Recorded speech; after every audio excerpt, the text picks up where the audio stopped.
Hello friends, welcome back to Astrology Today. I am your host, Mel Rose. Today is Friday, August 18, 2023. Very quickly, please like the video and hit that subscribe button. It all helps me out a lot. And as always, thank you so much for being here.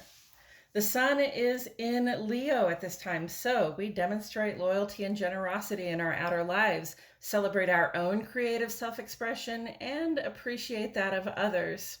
And the waxing crescent moon is in Virgo, so this is a time to tidy, organize, and generally seek to set things right at home while we dream, imagine, set intentions and goals, and begin to lay our plans to create a new set of accomplishments.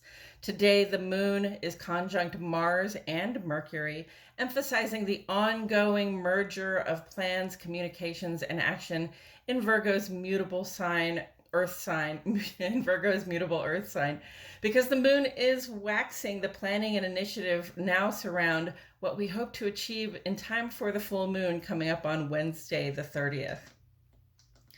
The moon is at ease with Uranus today, making it easy for us to make positive changes and upgrades in our home life. However, the moon sits opposite Neptune, advising us not to fall prey to any illusions when making our action plans. And I want to remind you that Mercury will go retrograde next Wednesday, the 23rd, when the sun also moves on into Virgo. That's it for today, friends. While you're here, please put 3 lion emojis in the comments below. Thank you for tuning in, and I'll catch you all in the next video.